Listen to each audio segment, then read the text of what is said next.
Learn about another voice and culture of Taiwan with We Love Hakka. 现在就让我们一起加入客家风情，大家来讲客家吧。It's time for another edition of Talk About Hakka on FM 100 ICRT. Hello， 大家好，我是bingo Leo。Hello, 你好，大家好，我是 Joseph Ling. And when Leo's here, he could be very sophisticated and knowledgeable talking about idioms, or introducing the arts and music, or giving us some great food on the air and how to prepare them. 今天是不是让我们垂涎三尺，流口水一下呢？没问题。没问题哦。Okay, that means no problem. He's going to teach us to cook up a dish. 所以今天的美食是哪一道呢？好，带大家去屏东，我们来去吃湾满猪脚。Oh my goodness， 屏东又湾满又猪脚。这就是去屏东的时候一定要吃的万软猪脚啦。对啊，对不对？万软猪脚。All right, pig's knuckle is very famous in Pingtung County, especially the 万软 or 万满 pig's knuckle. Okay.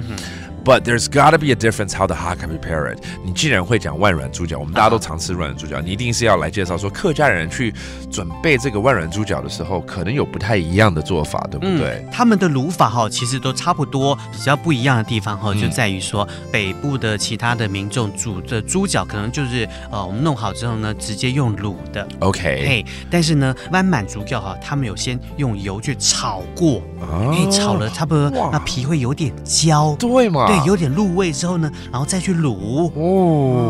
这个就很不一样了呢。难怪那么好吃啊。好吃怎么说？好吃。好吃。Okay, the Hakka prepare the pig's knuckle a little differently. Elsewhere in Taiwan, maybe people just throw the pig's knuckle in with your herbs and whatever and just marinate it that way for a little while. But the Hakka culture actually stir fries the pig's knuckle first, so it gets a little crispy, and then they marinate all the juices into the pig's knuckle. Oh my god! 我现在真的是在流口水，在流口水。对，我刚刚也在吞口水。猪脚这个东西太下饭，太入味了。对，很好吃啊。All right, so that's how you would prepare the Hakka style. Stir fry it first and then marinate it. So let's review this. And next time you're in Pingtung County, don't miss out on the 万软猪脚. 屏东湾满猪脚. Pingtung, that's Pingtung County. 湾满, that's the area. And 猪脚is pig's knuckle.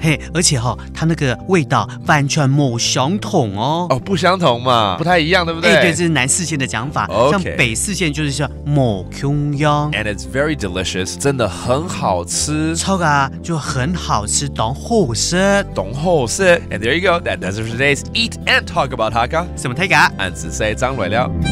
客家风情由客家委员会监制。We Love Hakka has been brought to you by the Hakka Affairs Council.